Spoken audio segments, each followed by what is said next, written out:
Good evening, everybody. It's indeed a great pleasure to welcome all of you all once again to this August gathering. Before I ask Mr. J. Ravindran to introduce the speaker, I have got a small request to all the participants. Kindly mute your audios. Otherwise, it will be very difficult for you to hear the speaker. His voice will start echoing. Even now, someone is not muted the audio. Kindly mute your audios.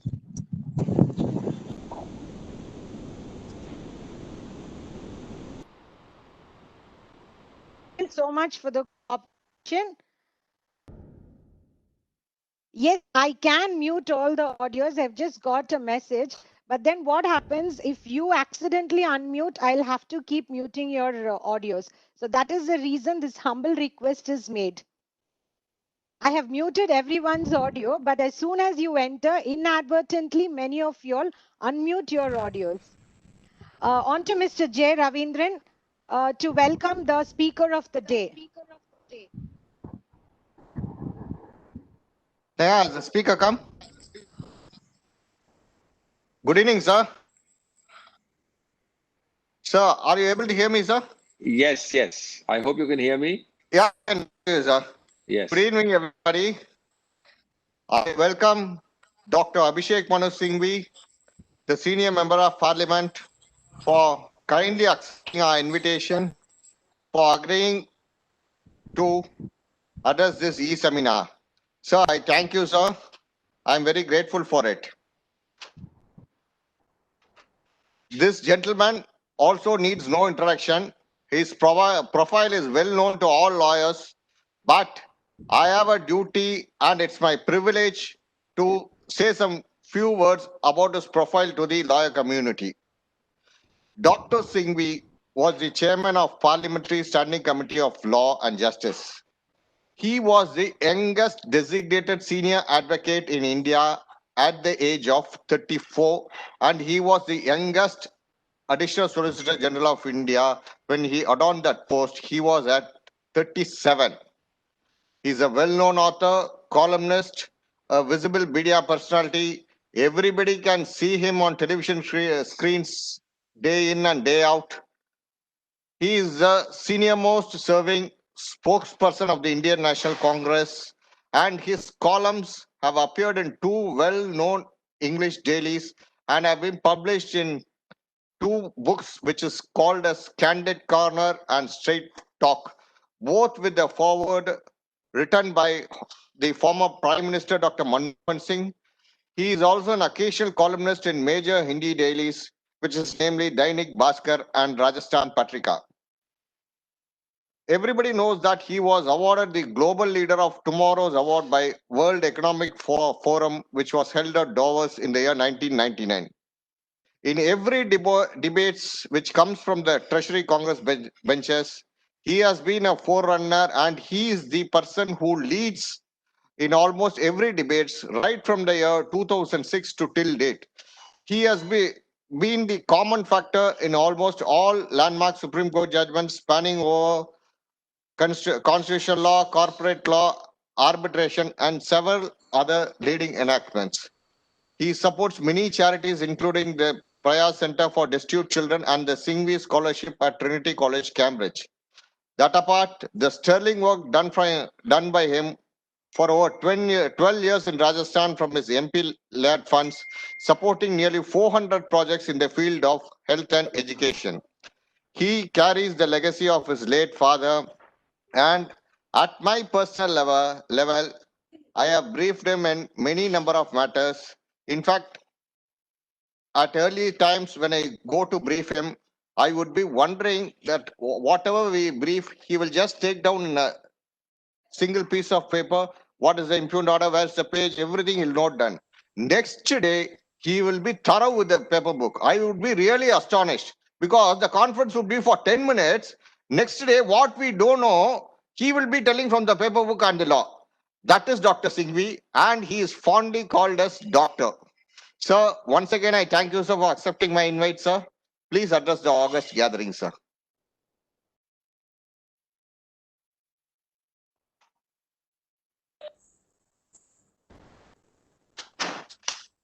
Ravindran, all the assembled guests, advocate friends and brothers, ladies and gentlemen. Thank you, Ravindran, for an extremely generous and hospitable introduction. It's very kind of you, and it's been a pleasure to work with you and your colleagues from the South. Uh, it's an interesting topic you've chosen, and most of us tend to forget that your topic has two words, not one: parliamentary democracy, because each word is pulsating and it cross fertilizes the other. We call ourselves and are, in fact, the world's largest democracy, but we also have to say that we are the world's largest parliamentary democracy. That prefix is important. Parliament is, of course, one of the vital and main institutional pillars of our democracy. As you know, there are several non-institutional as also institutional pillars of our democracy. Sometimes the non-institutional, non-specified ones are even more important. So in that list, for example, there is secularism as a pillar of our democracy. One of the best definitions I heard of secularism was from an article of Professor Rajiv Bhargav at Harvard, who said that Lincoln, when he used the word of the people, by the people, for the people, the people tend to ask, for the people we can understand, by the people we can understand, why of the people? So he said secularism really signifies of the people, namely a sense of co-ownership, a sense of co-parcellary rights of everybody in democracy, to everybody. Without that, you cannot have democracy. Similarly, another non-institutional pillar of democracy, federalism. An amazing concept, the word is not used in our constitution, but it is part of the basic structure of our constitution. It is something which manages diversities.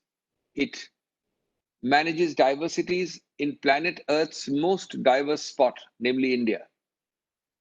It manages to channel the three Ds of dissent, dissatisfaction, discomfort, and channels them into manageable outlets by quarantining conflicts at the local, decentralized, or state levels. Similarly, a third non-institutional pillar of democracy would be socialism. The age-old debate, and by socialism I don't mean any ideology, but in an inherently unequally distributed wealth country like India, the concept is as to whether you will have distributive equity or growth equity, or one at the cost of the other. Not only how fast you will grow the cake, but also how well you will distribute the cake. Well, like this, as I said, there are many. But then you come to the institutional pillars of Indian democracy, and Parliament stands at the forefront. It's the paramount pillar. It is the paramount pillar of Indian democracy, along with other pillars. The Election Commission is another pillar. The Controller and Auditor General is another pillar. The judiciary headed by the Supreme Court is another pillar. The army would be another pillar. A free press, the fourth estate, is yet another pillar. So it is in this context that we discuss Parliament today. Parliament and Parliament's place in Indian democracy. That's why the context is important. Let me start, friends, before I come to my reforms, because I do believe that a reform wish list of about 10, 12, 14, 15 items, which you and I wish we could reform and make our parliament and our parliamentary democracy stronger.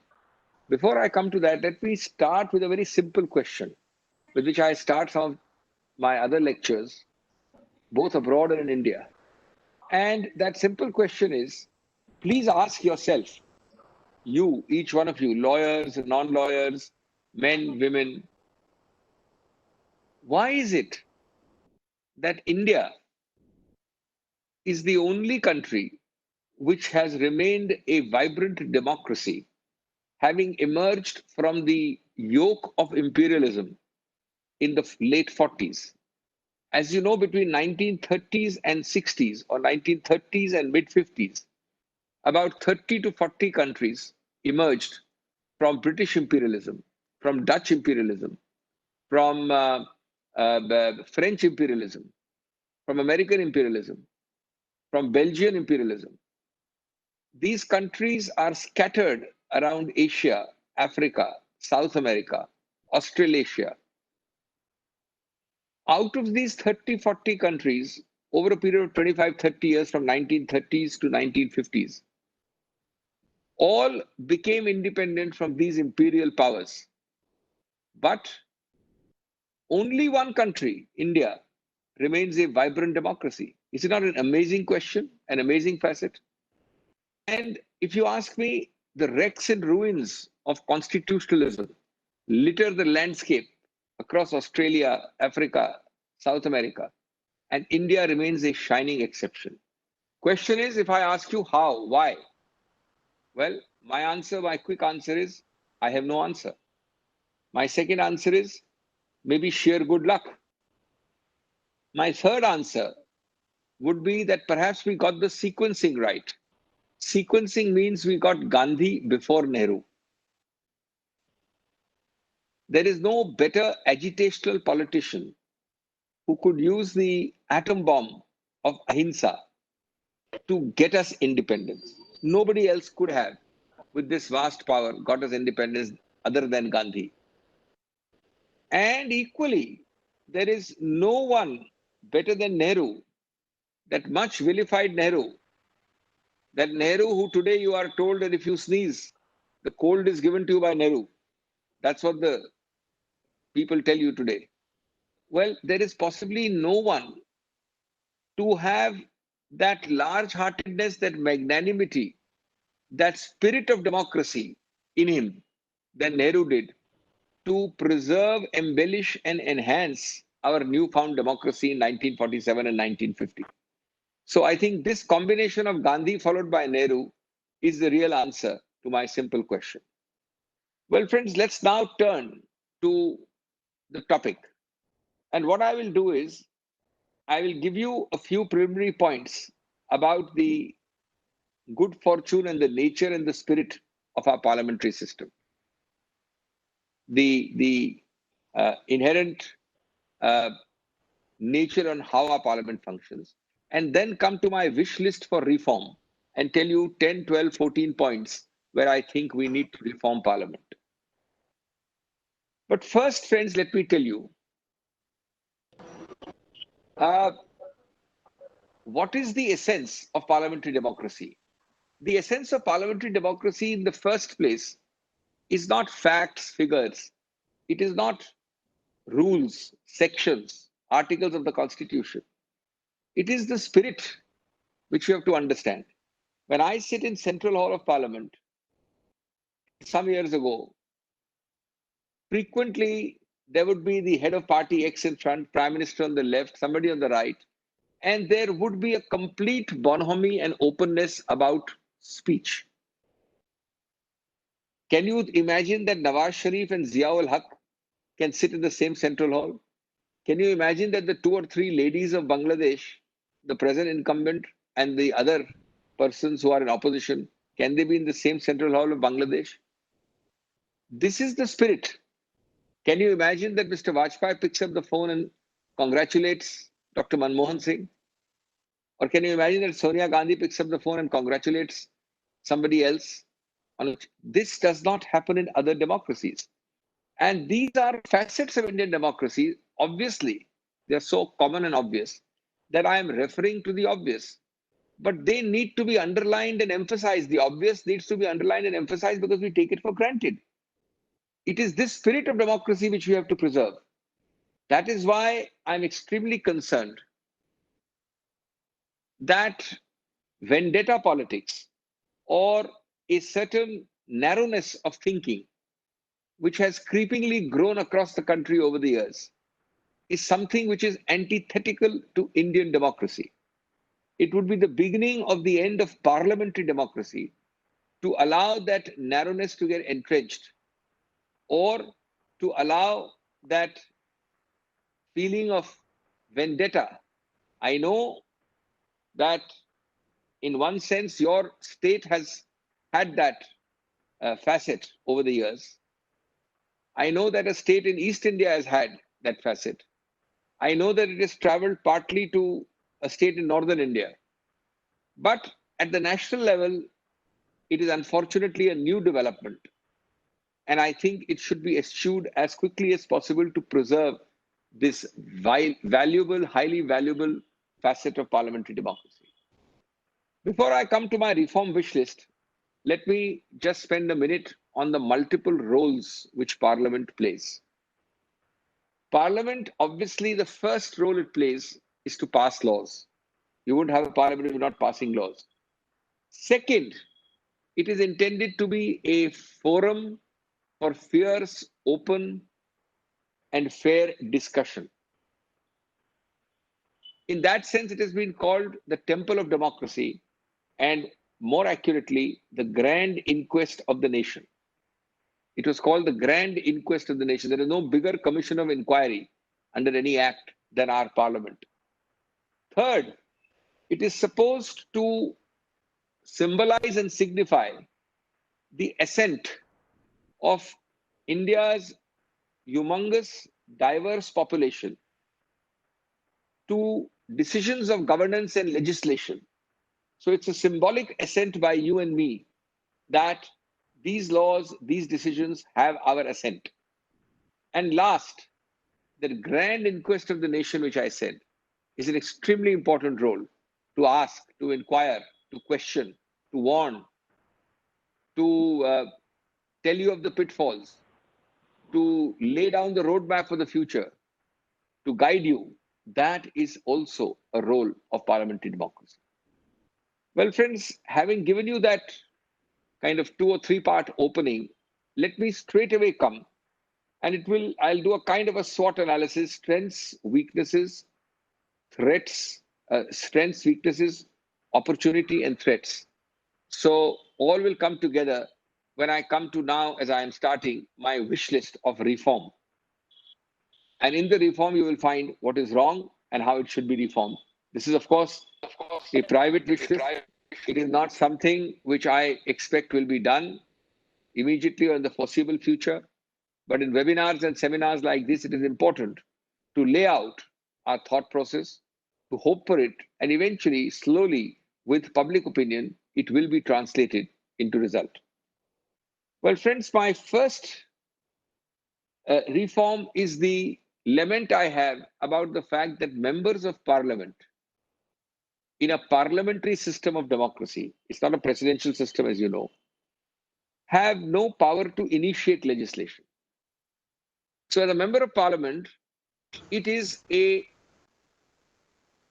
have no power to initiate legislation, with one exception, which is the private member's bill on Friday afternoons. Now, private member bills are intended on Friday afternoons to let MPs let off steam, to get them to speak their views. But they are not law. They are never, except on 3 occasions in 70 years, they have never been passed into law. The MP speaks, people support him, but it's symbolic.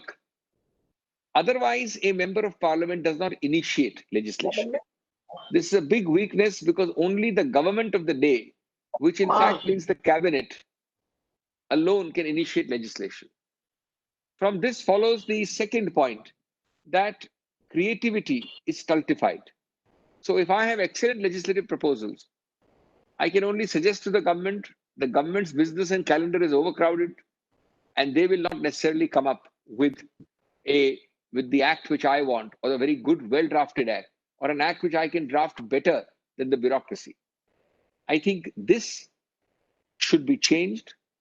It is not difficult to provide that legislation can and should be initiated by an MP. Now, as you know, this happens in the US, which is a presidential form of government. But to have the power to initiate, you don't need to become a presidential form of government. Even in the parliamentary system, by changes in our laws and our rules, we can give MPs the power to initiate legislation. Of course, it doesn't mean that the legislation will be passed, but why should not any member of parliament have that power? Number 2, the biggest restriction on this is the whip. Now, the whip serves two purposes. The first part of the whip is that it is routinely issued by even the ruling party for several things. Now, the whip means that it stultifies creativity. Suppose you have an excellent bill moved in Parliament by Mr. Ravindran. It's very well drafted. It deserves discussion. Now, a whip is issued by the other party, be it the ruling party or the opposition, that everybody must oppose Ravindran's bill. Good, bad, or indifferent, it's a political decision. And the decision is a collective decision of the party, not of all of you. Every MP has to follow that whip. That stultifies creativity. It kills ideas. So the second point I wish to make is that the whip should be reserved for falling of governments. Yes, if you have a confidence vote or a no confidence vote or a situation which is a money bill like a budget or something which can lead to a fall in the government, yes, by all means you must have a whip. But to routinely have whips, I'm talking of structural changes, mind you, friends. I'm talking of reforms which are structural. I'm talking of reforms which will change our parliamentary system for a better one without becoming a presidential system. People want sometimes say, throw out the whole baby with the bathwater and have a presidential system. I am suggesting changes which can reform parliamentary democracy from within. So the third suggestion I have is that the whip, which forces people in a herd-like mentality to vote or not to vote, which kills creativity, which compels performance irrespective of individual volition of the member of parliament. It must be, it serves a purpose. I'm not saying abolish the whip. It must be kept, but it must be restricted and limited to cases where there is a money bill or a confidence motion or a no confidence motion, and then it can have a possibility of change of government. There, yes, voting must be enforced by whip, but not for legislation. Each person should be able to express the best views, and the best legislation should then emerge. Friends, we then come to the other aspect of parliament, which is now much in the news, and that's my fourth reform. My fourth reform. What is that? It is about the malaise, the scourge, which we call defection. The Ayaram Gayaram culture, as you know, that phrase was adopted in 1967 in Haryana when an MLA called Gayalal changed three parties in the same day. On the same day, he changed three parties in 1967. So the issue about parliament is defection. And on this subject, I think all major stakeholders, I can say only with candor and respect, have mud on their face. From the governor to the speaker, from MPs to the ruling government. I'm not talking about today's government, I'm saying institutionally. And we need to root out the aberrations which have come on this constitutional sin. And for this, as you know, we decided, and the debates in Parliament in 1985, when the anti-defection law was brought in, make it clear that it's a constitutional sin. It is something where you are going against every ethical norm, being elected on the projection of a certain party and then opportunistically ditching it. Well, unfortunately, all the restrictions which by law we have created, either in our constitution or in the statutes, Indian jugaad is a North Indian word, but I'm sure you're aware of it in the South. Indian jugaad, Indian ability to circumvent the law has nullified all the spirit and the letter of the 10th schedule. First, if a speaker wants to help you, he need not decide anything for years. So Ravindran files a complaint against X for clear defection. I am the speaker. X is valuable to the ruling party or belongs to the ruling party or supports the ruling party. Since I am the speaker, I will simply keep Ravindran's complaint pending with me for 2 months, 3 months, 4 months, 1 year, 2 years, 3 years, and not decide it. By not deciding it, I'm allowing you to enjoy the fruits of your defection. The reverse is equally true. When the political equation suits you, you will decide it within 3 days, 5 days, 7 days. This is the problem. And you have some very egregious cases where I have been myself appearing. You have examples from Tamil Nadu, where the speaker's decision has been footballed for years. And it has been footballed from the speaker to the High Court, then from the High Court back to the speaker, then again it has gone to Supreme Court, and the Supreme Court decided it by not deciding it in time. So by then, all the effect of the benefit or the adverse use of that defection was enjoyed by the people involved. The other jugaad employed by our very, very clever political persons is the jugaad of resignation. So, therefore, I engineer a defection. I get defections. And the defections are done by simply getting en masse a number of legislators not to defect, but to resign. And the resignation effectively reduces the strength of the House from, let us say, 100 to 80 or 75 or 85. It therefore creates an artificial majority for one group. That majority overturns the government or forms the government by that artificial majority. The resignees, those who have resigned, are not heard because they are not hurt because they are offered ministerships. And they therefore effectively change the government by circumventing the defection law and also get the fruits of their constitutional sin by becoming ministers later on. Now again, here it is very clear that this is an Indian jugaad which has rendered this whole parliamentary democracy, parliament being the heart of it, nugatory. The third vice which has come in this system, and I'll give you a solution to all of them, is the governor's post. And I have no hesitation in saying that what you are seeing currently in Rajasthan is the most extreme example of gubernatorial distortion, governor's distortion and abdication.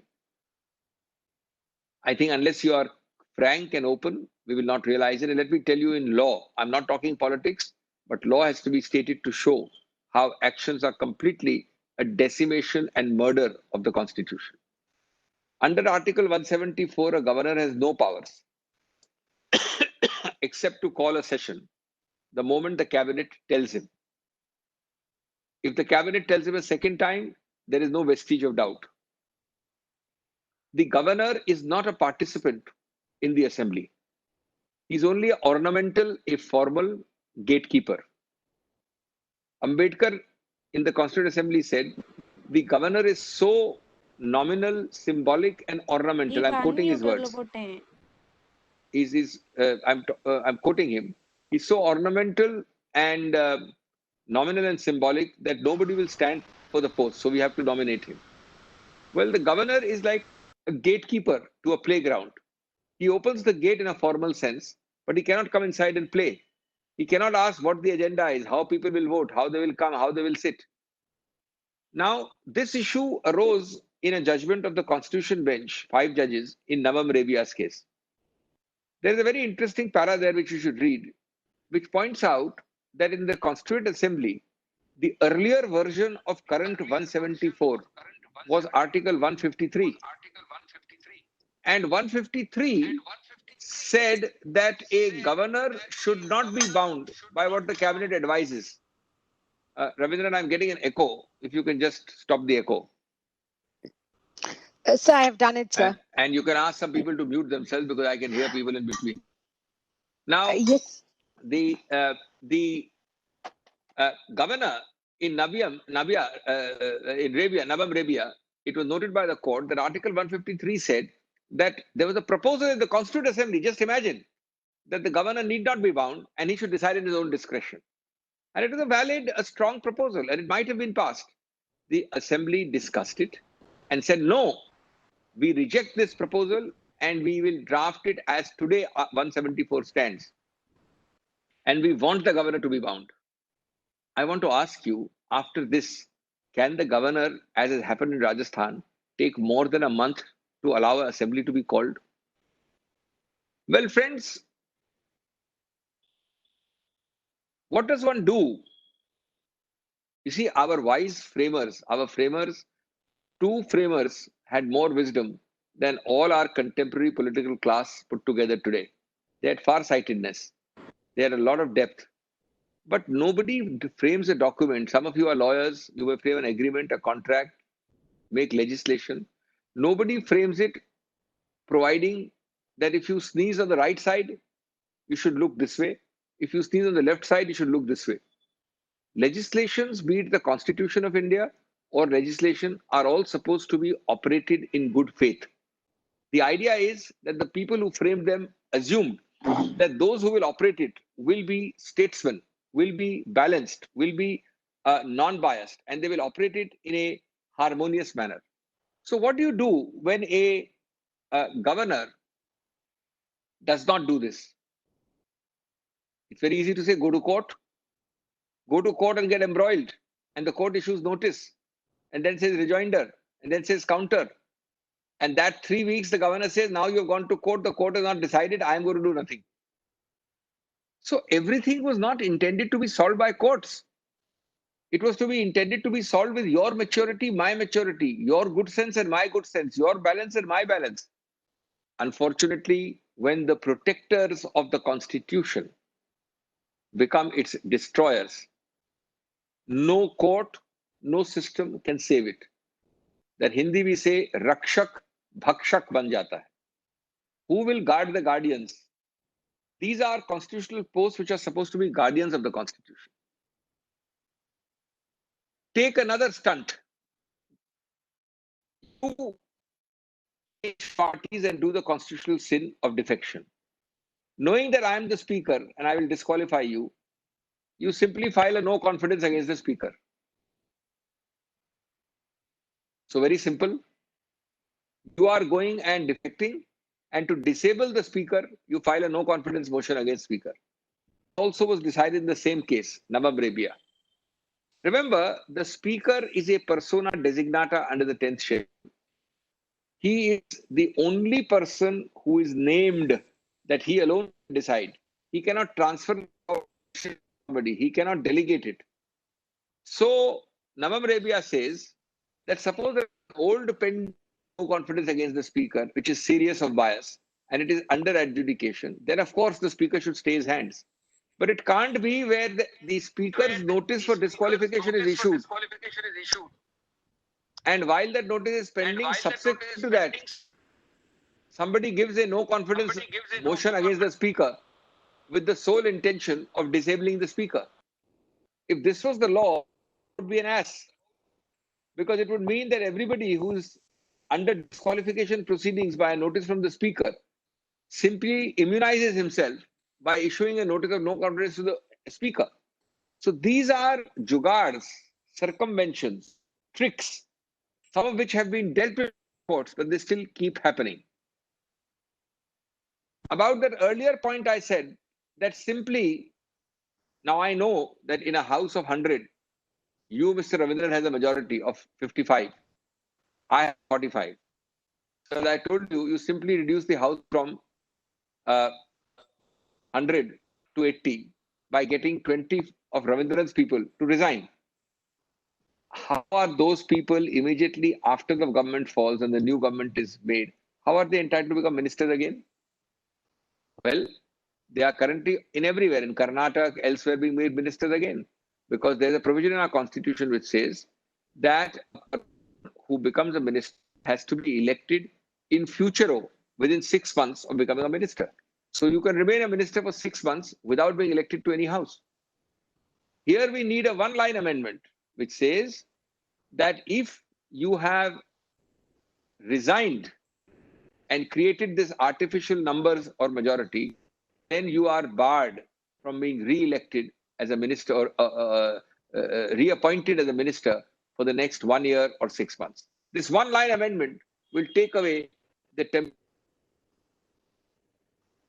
by these artificial numbers, by resignation, and then becoming minister all over again. And you have this provision, but not unfortunately in the defection law. You have it for what you call in the election petitions corrupt practice. If I fight a election against one of you and I lose, then I can file an election petition, and one of the grounds can be corrupt practice by you. The winning candidate is you. Well, if I make a corrupt practice allegation and if I succeed in my election petition in the High Court, then you are disqualified from fighting any election for 6 years. Just like this, we should make a one-line amendment in the anti-defection law that you are disqualified from fighting a fresh election at least for 6 months or for 1 year. So that will prevent people from taking this benefit so as to become ministers again. About the speaker. Well, you have made the speaker the persona designata. He alone can do it. Nobody else can decide. But speaker is ultimately a member of your party, isn't he? You cannot cut the cord, umbilical cord from the mother, just like that. You cannot expect a speaker both to be a member of party X and to decide objectively. And yet you have made him the sole decider of 10th schedule. This is proved to be a fundamental anachronism. It has proved to be a fundamental conflict of interest. What should you do? I'll give you a little known, very effective example. In England, I don't know if you know this, for many decades, a speaker was pre-elected. It means that before the next general elections, we decide that we want X as speaker. Let's say we want Mr. Ravindran as speaker. So, 6 or 4 weeks before elections, we decide that Mr. Ravindran should be the speaker. All the parties then decide not to put up a candidate against Ravindran. So Ravindran fights the Lok Sabha election and nobody puts up a candidate and he is elected unopposed. And he goes straight to the speaker's chair. That was the tradition in England. Now imagine the amount of stress, authority which it gives Ravindran to act like a dispassionate, objective speaker if he's elected in this fashion. Imagine.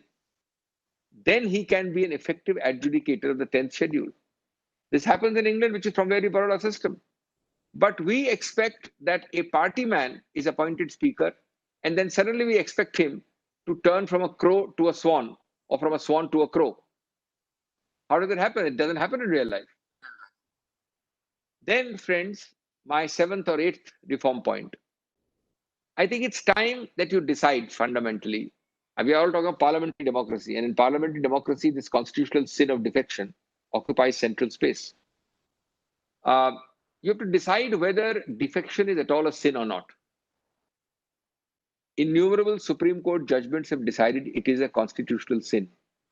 Right or wrong, our legislature has made a value judgment.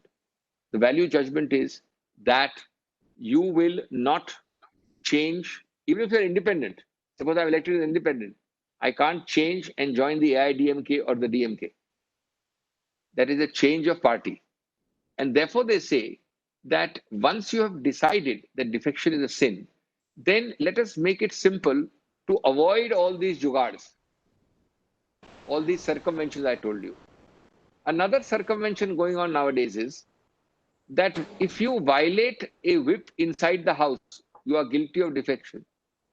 But if you don't attend party meetings, if you violate a whip for attending party meetings outside the house, you are seen doing this and that, then you cannot be hauled up for anti-defection because that will be a violation of free speech. Well, friends, there are many ways to defect. Defection is not only by violating my whip on the floor of the house and joining and voting the other way. Defection is also by repeatedly not attending my party meetings.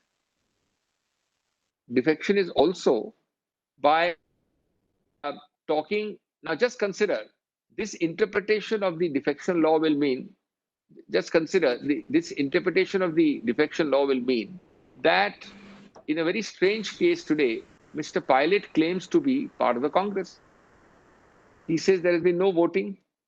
I am going away and living in Haryana with 19 people. I still want to be part of the Congress. I'm part of the Congress, but I won't attend a party meeting. We'll have this going on, but you have to consider me part of the Congress. How can any party function? Either have no defection. I have no problem if you abolish the 10th schedule. But so long as you consider it a constitutional sin, you can amend it again by simple change. Forget all this 2/3, 1/3. Forget the concept of split. Forget the concept of merger. As you know, originally when we started with the law, we said if 1/3 leaves, it's a split and it's allowed. Then we changed the law to say if 2/3 merge, then it's allowed. Now you have debates. Whether you have split, you have merged, whether you've gone here, gone there, forget it. You simply have a simple 10th schedule which says from a pre-elected speaker who will be the adjudicator, a list of activities which or something similar to that which will constitute defection. You make a list, not attending party meetings twice, not voting, hobnobbing defined as so-and-so things with the opposition, going to the governor and asking for a change of government. That's your definition. But make a simple definition and get away from these technicalities so that the law of anti-defection actually works. And we are not in a system of mere technicality. So today, the law of defection has been made into a zero. It was intended to be a hero for political morality. It has become a zero. Let me now come to my 11th reform. I made 10 points till now. Let's come to my 11th reform. We're talking of parliamentary democracy, and I'm giving you suggestions for strengthening, improving, and making qualitatively better our parliamentary democracy. My 11th suggestion is that the sittings of parliament are far too few. And I don't mean parliament, I include assemblies. Parliament actually is a little respectable because parliament sits for, or at least the scheduled sitting is about 4.5 months. 4.5 months in a year. But do you know the sittings of assemblies? Overwhelmingly, not more than 30 days in a year. Some have 20 days. Some have 35, 40 days. Overwhelmingly, the average is 30 days or less.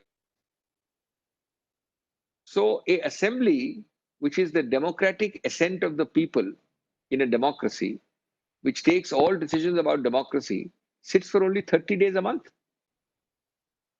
I think this has to change. There must be a minimum of 6-month sittings. The real problem here is not parliament, which is still not too bad, but the assemblies.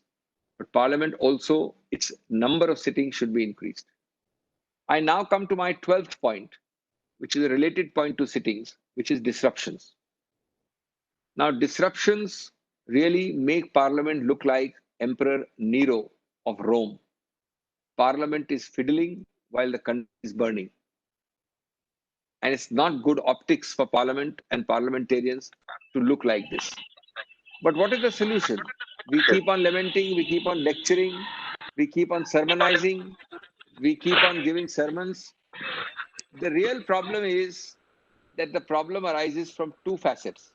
One, the facet who will guard the guardians, because disruptions are caused by those who make the rule and the law within parliament. You and I are parliamentarians. We are the ones who know, we are the ones who make the rules about disruptions, and we disrupt also. The second facet is that who is willing to be unpopular? Let me explain. If you do these two facets, you can solve disruptions. Today, you know, some of you are lawyers. I believe there are lawyers in this gathering. It's very much like the Brahmastra weapon of costs you have. In the Civil Procedure Code, you have costs. But costs are highly underutilized. It's a very potent weapon to combat adjournments and delay. It has been there from the last 150 years in our CPC. But do judges use it? Hardly. Judges don't want to be unpopular. It's now used, but very limited. Similarly, if chairpersons and political party leaders don't mind being unpopular, only 3 things are required to be done to end this scourge of disruptions. One, proportionate cut in salary for any member of parliament or assembly who comes to the well of the house. So if I go to the well of the house, that day's salary, 1 out of 30 days, proportionately will be cut. Second, if I keep on persist on doing that more than 3 times, they are all rules you can implement. The problem is not the rule. The problem is the implementation or the lack of it. Then simply you'll have to use the marshals to first suspend for a day. Simply suspend and remove for the day. If, however, I persist and do it a second or third time, then maybe you will suspend me for the session, entire session. And thirdly, you could have a penalty that if you do this kind of behavior, you would not be considered for any post of deputy chairperson or chairperson of the parliamentary committees. These 3 simple things are already there in one sense, but nobody enforces them. The chairman would be unpopular if he enforced them. The deputy chairman would be unpopular. The political leader, party leaders will be unpopular. I think if this is enforced, you will find a change happening. It's a question of implementation, not of change in rules or laws. My 13th point relates to dilution and bypassing of parliament as an institution of democracy by the misuse of ordinances. Ordinances. There are various ways of bypassing, like you do bypass heart surgery. This is a misuse of bypass to bypass parliament. Way back in the 70s, one Professor Vadhva made a very successful litigation on repromulgation of ordinances. He found in Bihar, almost 40, 50 years ago, that the same ordinance was repromulgated time and again. And the meaning of an ordinance is that parliamentary scrutiny of the law is obviated and avoided. So parliament does not get to scrutinize it. And today, unfortunately, most important legislations, even just before parliament is sitting, even just after parliament has sat, even in the session period, without real urgency, are being passed through ordinances. I think this is not by parliament, it is bypassing democracy. Ordinances have our articles 123 and 213 of the Indian Constitution provide for ordinances. They are supposed to be situation, not in the routine way just because you want to avoid parliament. So I wait for parliament to end tomorrow and 3 days later I bring an ordinance. That is not the object. Again, it requires the spirit of the constitution to be operated, not merely the letter. Similarly, another bypass to parliament, and this time very, very objectionable and illegal, is the money bill route. As you know, there is an article in our constitution called 110, which says that when a speaker of the Lok Sabha certifies that this is a money bill, and not the speaker, I'm sorry, when the government certifies and then the speaker certifies, then it will go to Rajya Sabha for discussion. But if Rajya Sabha does not agree, it will still be passed by the Lok Sabha. The final word is the Lok Sabha's. The money bill makes the Rajya Sabha, the upper house of parliament, redundant. It makes it superfluous. Now, how have you abused it? In all democracies, including England, the last word on money bills is with the lower house or the Lok Sabha. No problem with that. But what is a money bill? Article 110 tells you that it must only, there is a word only in the constitution, which says that it should only deal with A, B, C, D, E. Otherwise, everything you can call a money bill. Take, for example, Aadhaar. Aadhaar was a bill which was dealing with basically a card. The subject matter was a card. Obviously, the card will have money expenditures. It will have to have allocations. It will have a consolidated Fund of India situation. If merely do with money, which will be involved in almost every bill, is certified as a money bill, in that case, you can completely bypass Rajya Sabha. A money bill must predominantly and almost overwhelmingly deal with money matters, like budgets, like appropriation bills. merely because the dominant object is X, but some spending for X is also provided. That doesn't make it a money bill. The second question which arises is that there is a provision in 101 that the speaker's declaration or certificate, this is a money bill, will make it conclusive that it's a money bill. So the question arose before the judges of the bench, the constitutional bench of Aadhaar, whether by mere certification you can immunize a bill from Rajya Sabha and immunize a bill from judicial scrutiny also. I think it's a very dissent written by Justice Chandrachud. That judgment was, of course, about Aadhaar, not about money bill. This question arose in a subsidiary manner. Justice said, Raj cannot be bypassed in this manner by wrongly, distortedly, or falsely designating something as a money bill, which is not actually a money bill. He said this is a fraud on the Constitution. These are not my words, it's Chandrachud's words. He said it's a subterfuge. He said it's constitutionally impermissible. Debasement of democracy. Fortunately, this matter is not concluded. It has been referred to a larger bench and it is pending. And I hope and trust that what is Justice Chandrachud's dissent will become the law of the land in the very near future. Because, again, remember, for 70 years we've had this provision. But on the whole, governments have operated it bona fide, not with bias and with ulterior motives. On the whole, we have not falsely certified non-money bills as money bills to avoid upper house scrutiny. Now, just because this does not have the majority in the upper house, I would straightaway charge sometimes the present government has been designating as money bills those bills which are not money bills and bypassing Rajya Sabha. And I can wager a bet with you that now that the central government has better numbers in the Rajya Sabha, this bad practice will decrease. But the point is, it should not increase when you don't have numbers in Rajya Sabha, and it should not decrease when you have good numbers in Rajya Sabha. That's not constitutional operation, and we need to therefore remember this, correct it. Well, friends, I've come to my end of my address, and I want to end in about 5 minutes asking this question of myself. I have given you lots and lots of shortcomings, infirmities, lots of question marks about the functioning and the nature of parliamentary democracy when the institution is parliament. I have suggested solutions. Well, the question I the problems, why not switch to a presidential system? Why have a parliamentary democracy at all? Have a presidential democracy like America. At one time, it's fashionable to say so. Indian colleague Mr. Vasant Sathe was the first in the late 70s and 80s to propound it. And it was more a fashion statement. But in seriousness, it has been propounded by my good friend Mr. Shashi Tharoor hardly 1 week ago in an article. That, and he rightly, arguments are weighty.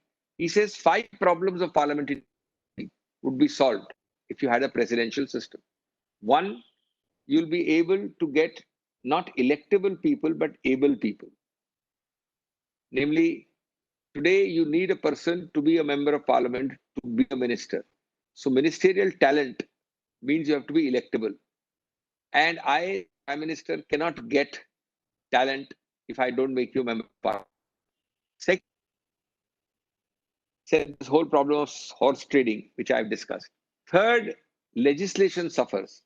The quality of legislation suffers. Fourth, disruption, which I've discussed with you. And fifth, lack of stability. Governments falling, governments being tentative, etc. Now, I'm not saying they're not weighty. I'm not saying that they're not plausible, and they have plausibility. But I would not agree with him. Why? Of course, there is that old saying of Alexander Pope, the famous American poet. He said, for forms of governance, let fools contend. For forms of governance, let fools contend. Whatever is best governed is best. Ultimately, what matters is not the institution alone which you create. It does matter, the institutions you create. But what matters most is how you operate them. The best institution can be brought to its knees if that lady misuses it, operates it badly. The worst institution can be run well if I operate it bona fide.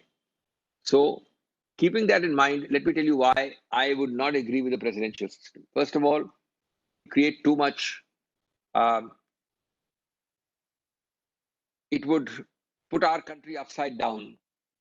The debate would, for presidential or parliamentary, would go on endlessly. The debate would lead to changes which would be agonizingly slow and long. During such changes, with a divided and in the present state of high division of the polity, fractured consensus, the chances of getting a consensus on this change is next to nil, is zero. But in the meanwhile, governance would be paralyzed. Nothing would happen. That's one factor. Second is that these 5 problems I have myself discussed. While being within the parliamentary system, you can control disruptions, which is one of the 5. I've just given you the answers. While being within the parliamentary system, you can improve and make more powerful your anti-defection law. I've given you 5 or 7 suggestions on that. That is while you're parliamentary democracy, not presidential. So you must reform. My whole lecture is about reform. But you must not change structurally by converting from a gender change from parliamentary to presidential. Third, electable, not able. Well, there is a provision today which allows the Prime Minister to seek talent from anywhere. He need not be a member of parliament. Within 6 months, if a party really needs him, he can be accommodated in the Rajya Sabha. You have several such cases. The present foreign minister is like that. If somebody thinks that there is some ability and not electability necessary, you can have that within the parliamentary system. Then lack of stability. Well, democracy can never guarantee stability, true democracy. Remember, the flip side of it is the inherent sentimental, structural, and normal human proclivities in India to convert presidential into dictatorship. Today, our prime ministerial system is run virtually like a presidential system. Today, nobody except one man matters.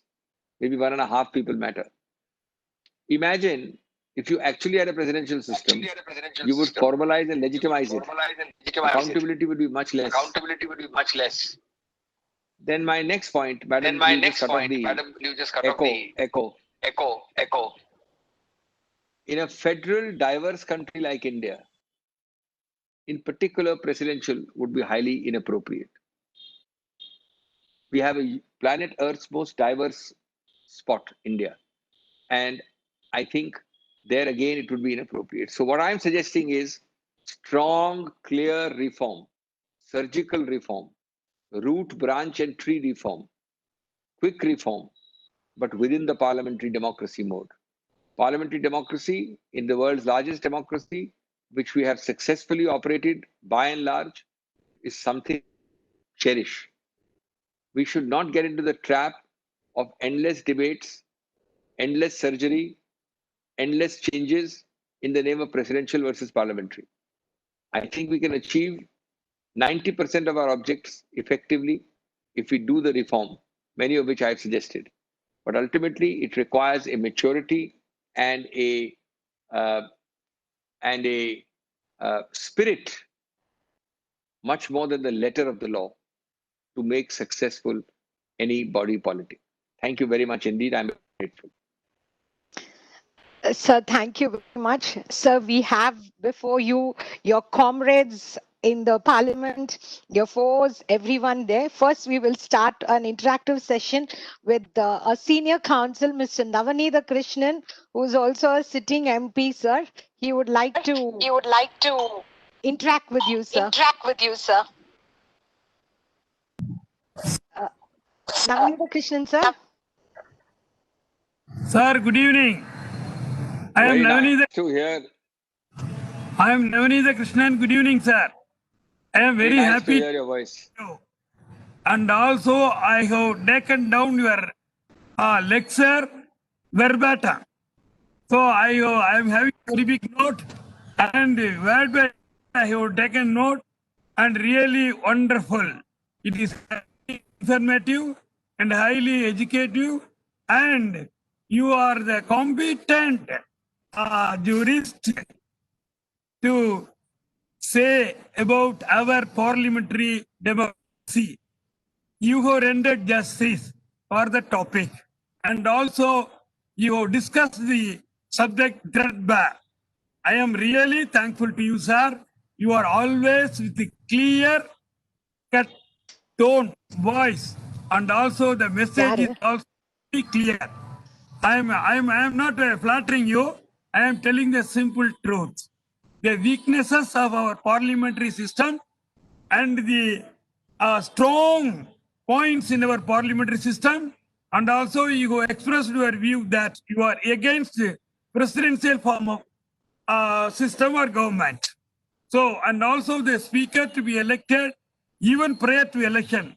That is your view, as I understood.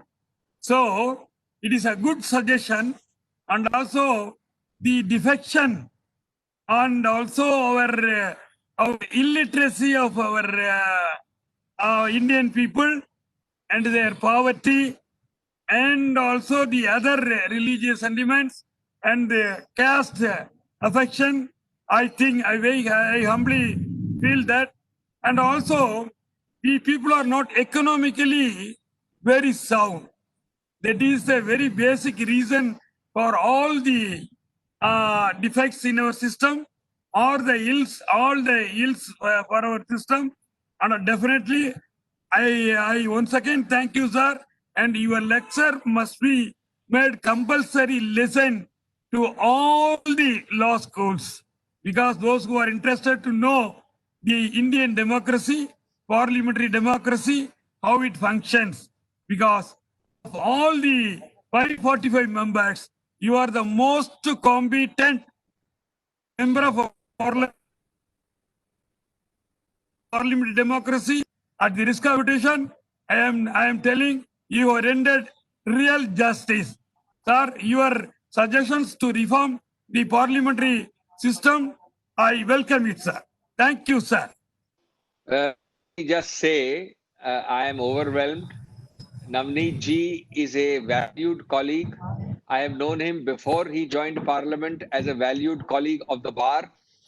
I have known him as a colleague in my house, and it's a privilege that an important, knowledgeable person like him is here and listening. I did not know that. He's used very kind words. I have watched his movement from the bar to the parliament. I always keep joking with him that he should also spend some more time in the courts. He's very active in parliament, but his leadership role in parliament does not allow him to do that. So I can only thank him. He has used undeserved words. I don't deserve these You are of him. deserving, And sir. thank you. Thank you. Thank you. Thank you, sir. Thank you, sir. Sir, it's not only senior advocate, we also totally agree with what our senior advocate now has expressed, sir. Thank you. Sir, you've got once again a comrade of yours, Mr. T.K. Zilangovan, to interact with you, sir. Thank you. Zilangovan, sir. Yes. Honorable Abhishek ji, my one question is about the amendments to the Constitution. I think Yes, nice, sir. there should be a reform in it. My suggestion would be that any amendment proposed by the government should move from below. After passing the amendment, we send it to the legislatures and get their approval. But before that, it should be debated in the lower assemblies, and then the amendment should come, because Constitution is our basis for our democracy. Constitution is everything in India. Constitution rules the country. In that case, if there is an amendment, done made to the constitution by the government in the center will affect the states also. We are facing, the states are facing the offense by the amendments of the center. So what reform would you suggest in making the amendments to the present constitution?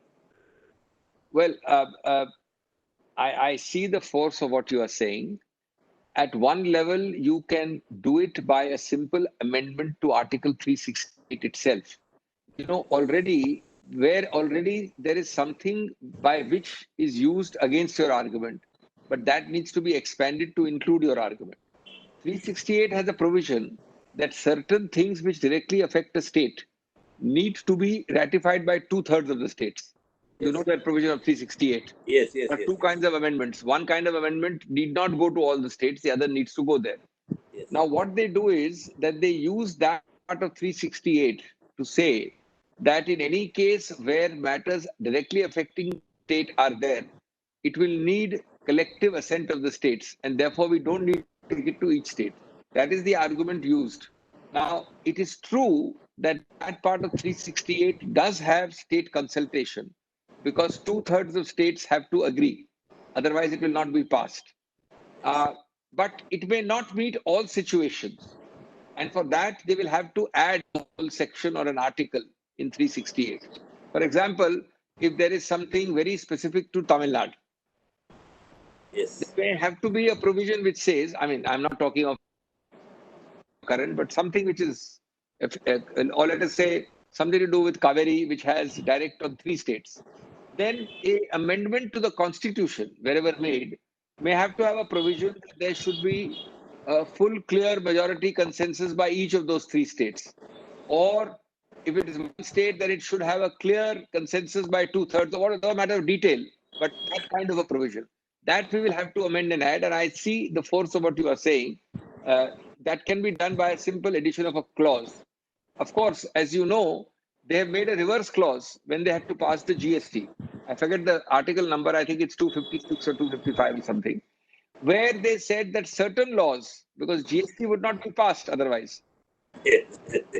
So Yes, they I said that understand. certain laws, if passed by 2/3 of parliament, need not go anywhere, they'll be passed. So that special amendment they made to the constitution, they used it also. So, you know, this is the dialectics of constitutional jurisprudence. But eventually, I think a small provision like that, what you are saying, may well be in order. Thank you, sir. And regarding the presidential legislation, the ordinance about which you had also said, see, ordinances are passed for unnecessary things. When there is an emergency, an ordinance should be passed. When there is no emergency, they make use of the period between 2 sessions of the parliament. Now it is almost 5 months since the House has met. Now they are using using this provision for certain unnecessary bills which are not of urgent nature. So there should be a time limit. Will you suggest a time limit which will help ensure that if the ordinance is not passed by the parliament, the ordinance will lapse, something like that? You see, first of all, parliaments, so within that time period given, they lapse. But see, ultimately, Elangavanji, these are matters for wise operation. Everything you can't provide in law. I will give you lots of worse examples. Parliament session or assembly session ends today. After 4 days, you go and pass an ordinance. Yes. Now, could you not think of this ordinance 4 days earlier? What do you do with this? Which law will provide that Elangovan should not pass an ordinance after 4 days of Parliament session ending? You see, these have to be bona fide operated. Secondly, there are many examples. It's not one, there are many examples. Secondly, ordinance is passed just a week before Parliament is about to meet. Reverse also happens. Parliament is meeting next week and I pass an ordinance now. Now, the point is, and the third point is that even if it is in the middle of the intersession period, is it genuinely urgent? Now, the point is that all this can only be decided by whom? By 2 people, either the passer of the ordinance or by judicial review in courts. Yes. Now, you and I know what courts means. Courts means the time you file a court and you get a response and a rejoinder and a counter and a hearing and an appeal, there will be 5 sessions of Parliament over. So, these are things which depend on the good sense and wisdom of those who operate. Everything can't be that you go to court and get a urgency. Now, who will decide urgency? No problem. Yes, sir. Thank you, sir. Thank you for your Thank you. clarification, sir. Thank you. Thank you. Thank you. Sir, next we have your comrade, a stalwart of Tamil Nadu, MP Trichy Siva, sir. Sir? Good evening, Abhishek. How are you? How are you? So good to see all my friends here. I didn't know. I'm honored. I'm honored. So happy to see and hear you. Mr. Trichy Siva, of our house. Please go ahead. Please go ahead.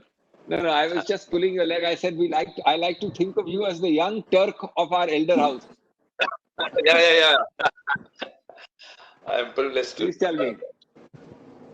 Very good to have you today, Abhishek ji, and listen to you after a long time because of this COVID-19 impact.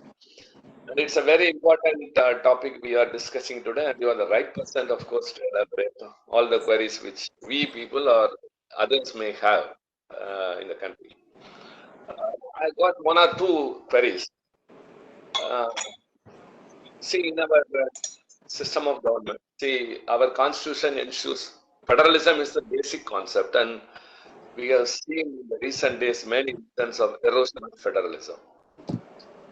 And it's a big question only in the parliament because the executive is accountable to the legislature, and the role of the opposition in the parliament is very, very important, and this is one of the check and balance measures of parliamentary democracy.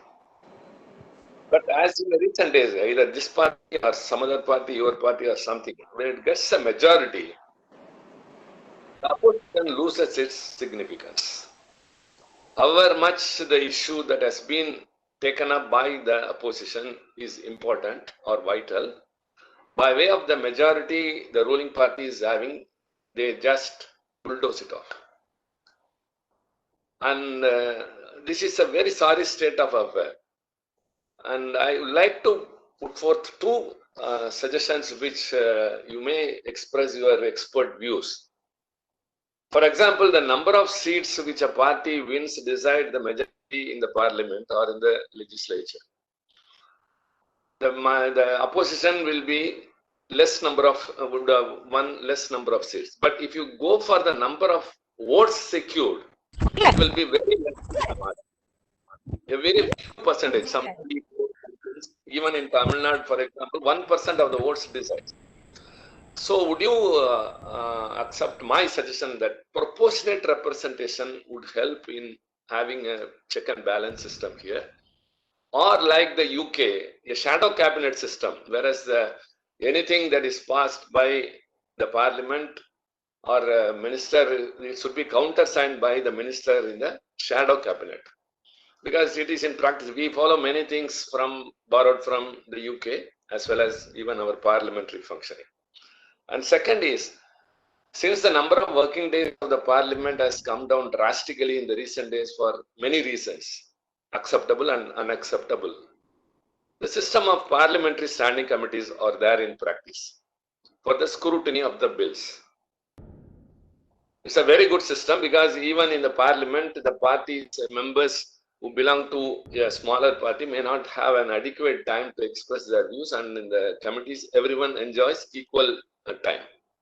But in the recent days, many bills have been passed without having been sent to the standing committee and the scrutiny. Very, very important are 2 bills which many are aware of, the RTI Act Amendment 2019 and the UAPA bills. Very important bills, but they were not scrutinized by the standing committees. Here also, the system of parliamentary democracy comes into question, and as you said here, the private member bill does not have any significance at all in our country. As you all know that my bill was the first in 40 years that was passed even in one house of the parliament. In the other house, it was tolerated by the government of the day with its own majority. In Canada, around 200 private member bills have been passed, and UK also, and many other countries. Here in India, after 45 years, one bill was passed, that too in one house. So, by way of strengthening, when, as you mentioned in your speech, the private member bills and their importance have to be strengthened. What should be done for that? And this majority of the government of the day decides the insignificance of the opposition party, which is a very good check and balance. But for the voice of the opposition, the voice of the people cannot be echoed there. And so also the parliamentary standing committee's scrutiny has also come down. And as our colleague Mr. Yalangovan pointed out, more number of ordinances. So for example, last time when an ordinance was to be passed in the parliament, when the majority was against the ordinance, the bill, the government pleaded that since it has come into effect earlier, there are many sections who have been benefited and who have been affected.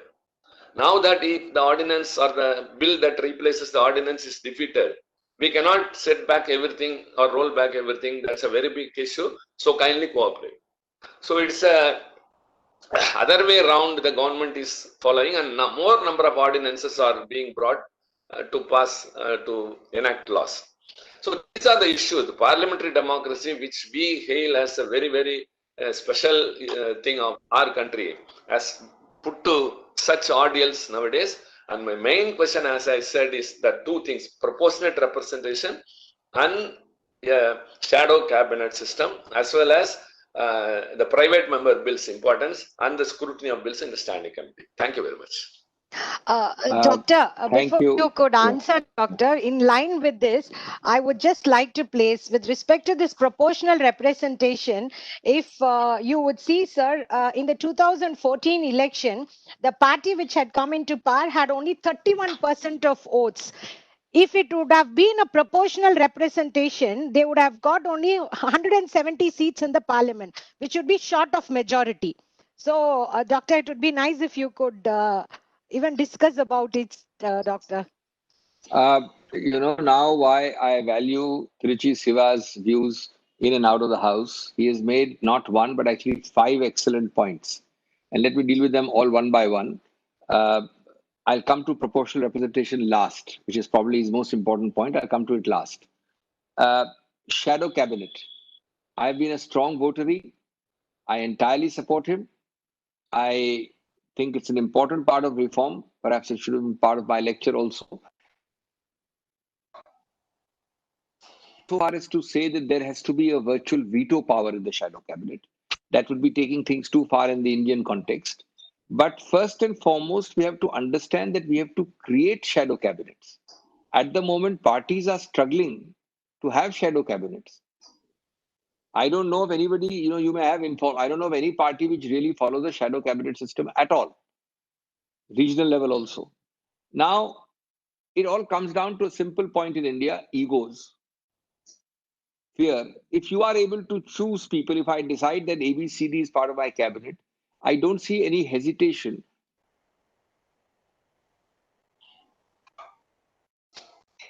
Parties themselves are hesitant to declare a shadow cabinet.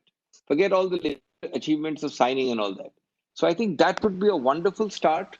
And these cabinets can change, but it will lead to more professionalism, more focus, more specialization, more inputs, and I therefore strongly support it. Second point he made was about parliamentary standing committees. Now, for the life of me till today, and I may be ill-informed, I've been a chairman of a parliamentary standing committee much earlier. I don't understand why and how. I can't give any reason why you could not have parliamentary standing committees by some form of virtual conferencing. I can tell you that there are enough safeguards and protocols to ensure that the proceedings remain completely secret. Obviously, if there is some China, Russia, and America all together snooping on it, there may be some accidental leak. But there is, if you really want to have a parliamentary standing committee, there are enough safeguards to do it. And while the British Parliament has met more than once on virtual, British Parliament I'm talking about, I cannot understand why we cannot have standing committee meetings even now. And I think there has been an undue emphasis on technicality. I think there are political reasons also which technicality which are unsupportable. I think it just suits people to bypass scrutiny. I think it just suits people to prolong the period of non-scrutiny, and therefore, I'm talking of only during COVID. I mean, obviously, without COVID, there is no question. But during COVID, I don't see any reason why this should not be done. And RTI in particular is an extremely important bill, which has gone through, and there are going to be many more. The third point he made was private bill. I've already said that I am going further. The mechanism doesn't matter. It can be by strengthening the Friday afternoons or making a full day Friday. It can be making 1.5 days. Those are matters of detail. But the concept of the right of an individual MP, if combined with the fact that a whip will apply only when governments fall or not fall, or there are confidences or lack of confidences, will mean that each member can initiate legislation. That can be done as a first phase by strengthening the private member mechanism. And I mean, Canada or Australia or other countries are also very similar to our parliamentary democracy in terms of broad structure. If there the number is so handsome, so there is this remarkable convergence between Tiruchi and me for these 3 points. Now we come to ordinance. Of course, I already said it depends on the maturity. I don't think courts can interfere with the frequency with which people pass ordinances. I think over time a culture has to develop. It's ultimately a culture. When parliamentarians themselves across party lines start speaking out across party lines, then the exercise of power will become less. Now let's come to the most important point. I think there are countries across the world with not one but 2 or 3 models of proportional representation. As you know, in Europe, there are countries which have very complicated models of proportional representation. Italy being one, which has a election, then a second runoff, then a third runoff. And that's an iterative process till somebody crosses. I think that is probably the most logical, but the most logical is not the most logistical or the most desirable. In other words, in those systems, you keep on having elections till you cross a certain minimum. But you have simpler proportional representation systems.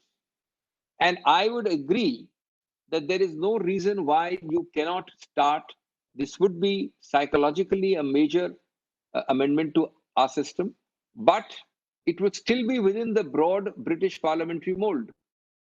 And we should start with the simplest version, simply having proportional representation without having an iterative process of repeated elections every time.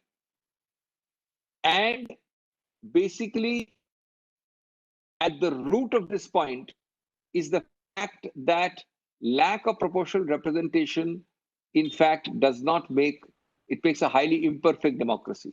It is not even one man, one vote. It is not even one representative, because the government formation and the numbers and the votes are totally mismatched and skewed.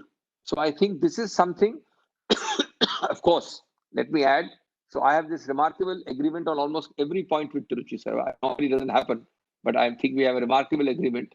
And I must add, however, a dampener, both he and I realize that in the current fractured polity we have a highly overarchingly divided polity, and possibly a certain way of governing which has changed in this country has led to that confrontational kind of politics.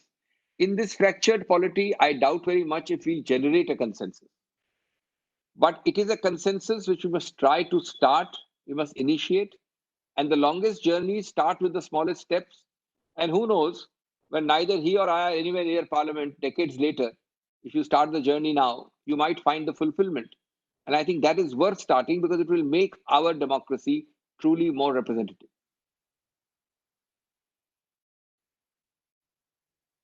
Thank you.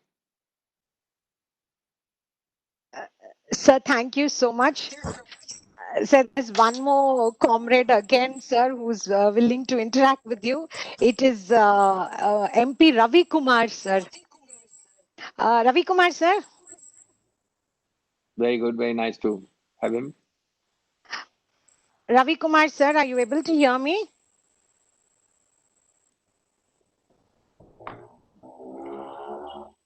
Sir, I think he's I'm sorry, sir. You've got one member of legislature, Elil Arasan from Kanchipuram, sir. Yes. Elil Arasan, sir.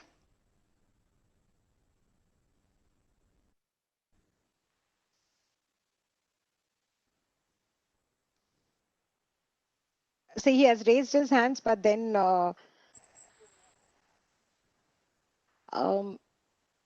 anyone else who would like to interact with the doctor? Please. Good evening, sir. Good evening, sir. Dinesh. Yes. Sir, firstly, when you are talking about parliamentary democracy, so one facet of parliamentary democracy is the party democracy also. So the intra-party vis-a-vis swords of Damocles, that is 10th schedule defection. So what is your point on that? Because secondly, sir, as you said, para 5 of the 10th schedule makes it very explicit that the word voluntarily giving up only means resignation. But the court's giving the interpretation for the very same word in so far as the para 2 is concerned for the members, a wide interpretation. So, what is the reason behind such a rationale behind such a discrimination between a speaker and a normal member? Because para pi gives a very restricted meaning. Para 2, it was given a very wider meaning by the court, right from Ravi S. Nayak, by Honorable Justice Venkatachalaya. Till now, the courts are giving a very wide interpretation for voluntarily giving up. Okay, let me answer your point. Yes. You made 2 points. One is intra-party dissent. I think I've answered it partly by saying you have to start with a value judgment. You have to start with the judgment whether change of party affiliation in any form, by sabotaging the party from within, by bringing down government, by being a rebel, by not allowing it to function, by joining another party, etc., or enabling another party to succeed over yours, whether it's a constitutional sin or not, you have to make a value judgment. Obviously, there are countries which have no anti-defection law. There are countries indeed which don't understand defections at all. People don't defect. We made a value judgment in 1985. When you read the debates, there's a very across party lines, a consensus that it's a constitutional sin. Thereafter, from 85 till now, in 40 years, there have been at least 10 Supreme Court judgments which have called it a constitutional sin, an ethical and moral abyss. So once you make that judgment, you have to stick by it. See, once I make a judgment that murder is bad, then I have to do everything possible, laws, subsidiary rules, etc., to make sure that people don't get around with murder by evasive circumventing tactics. You can't say on the left hand murder is bad, and then you use technicality to say this is not murder at all. Now, once you do that, then I think we all understand intra-party dissent. It happens every day. But if the dissent reaches a point where a person is hobnobbing, let me say that you call yourself a dissenter. Let's be very frank. Let's take the pilot case. I think that's the best example. Yes. Pilot says, I don't like the chief minister. I don't like what's happening in the party. I'm staying at a resort in Haryana, but I'm still within the party. And I will not come for any party meeting or any legislative party meeting also. You have a legislative party meeting 4 times, he has not come. Right? Yes. Now, at one level, it's a dissent. Obviously, defection also involves dissent, no? If there's no dissent, why will you defect? But at another level, how do you manage a 10th schedule if you allow this to go on? Can any party, forget Congress, any party function with 19 of you sitting in a resort, not coming for party meetings, openly criticizing the chief minister, making a situation where the government is on the edge of a fall? And I'm not talking of inside the house whip, I'm talking of outside. Outside. And the speaker cannot even take action because you're saying, no, I'm on dissent. 1. 2, answer number 2. This question squarely of 1918 dissent was raised 30 years ago in Kyoto Hall 1. Exactly the same point of 1918. The argument was that if you start doing this, you will violate 1918, which is free speech, dissent. Court said no.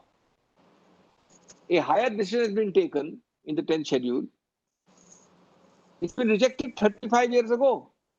It was no doubt raised again, but the judgment of Kyoto directly deals with it. Kyoto, this argument was made. Number 3. More particularly at the interlocutory stage. No. Forget interlocutory. I'm not an interlocutory. That's the third point. I'm on the point. I'm not an interlocutory. I'm on the point that the petition there, non-interlocutory, was deciding an issue of dissent versus 10th schedule. The very same issue which you are raising. The third aspect you asked, I forgot what you asked. You asked me. The para 5 of 10th schedule gives a very restricted meaning. No. Whereas wider. See, the point is, 10th schedule is what?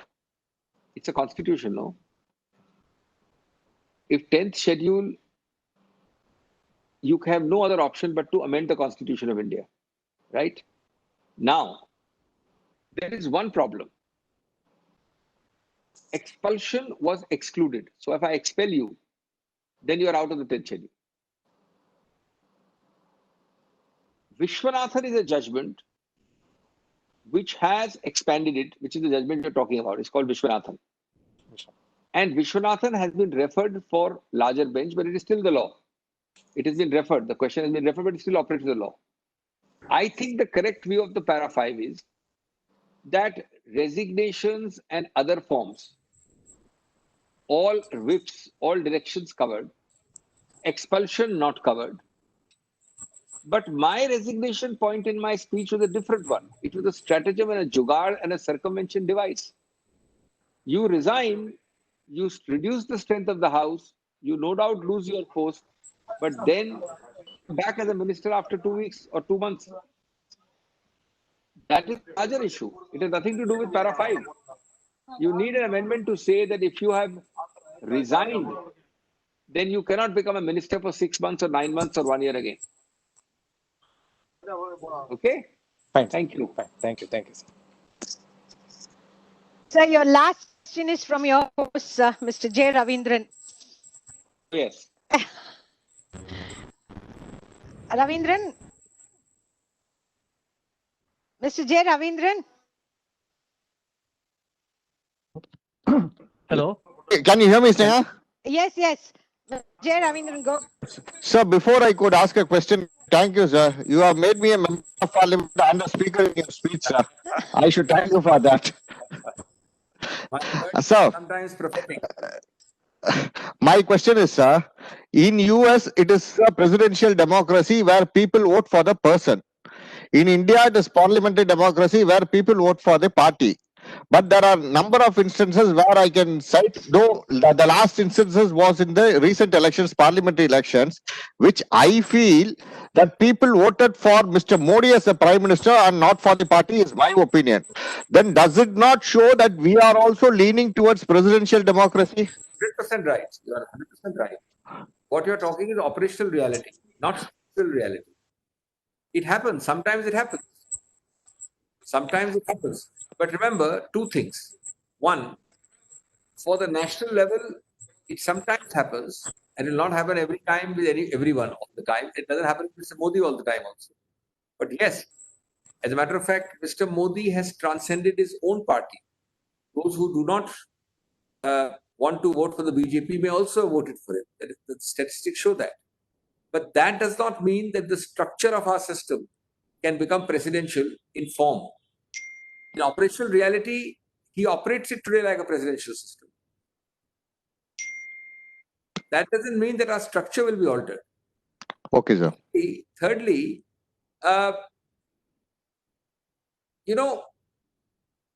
these are temporary phases, transitional phases. An individual may have that authority by which people vote for him at the national level. The same people who vote for you at the national level think twice, and the same people who vote for the national level vote against you at the local level. Yeah, it happened in Tamil Nadu. Therefore, people make intelligent distinctions. Not only Tamil Nadu, many other states. And I think ultimately we are not talking individuals. This is a phase in Indian politics where you may be right. The next phase may not be. We are talking of the structure we have. Tomorrow you suddenly in a hurry try to change to presidential. You will spend at least 2 years arguing about it in India. Governance will be paralyzed. and then you come up with presidential, start having all those problems all over again in different form. Then you start complaining again to revert. So I think, as Alexander Pope said, for forms of governance, let fools contend. Whatever is governed is best. If you improve your governance here, you will solve many of this. If you don't change your habits today, I can guarantee you can make all kinds of presidential models. It will be the same mess because your habits have not changed. Correct, sir. Thank you, sir. Sir, after Senior Advocate Mr. Navanitha Krishnan and Member of Parliament had addressed you, I have no words to thank you, sir, because he had thanked all of you on behalf of all of us, sir. Anyhow, it has been a very great pleasure for having you here before us and for such an exemplary and I have no words, sir, for you, for appreciating you and for thanking you for having accepted our invitation and making it a very clear, giving us a very clear picture of what exactly is parliamentary democracy. So thank you once again for having spent your valuable evening, sir. Thanks a lot, sir. Kind of all of 1 you. minute. Ma'am, can I ask a question? I'm very, very Hello? grateful and thank you so much. Thank you, sir. Thank you, sir. Thank you, sir. Sir, I thank Ravindran. Thank you.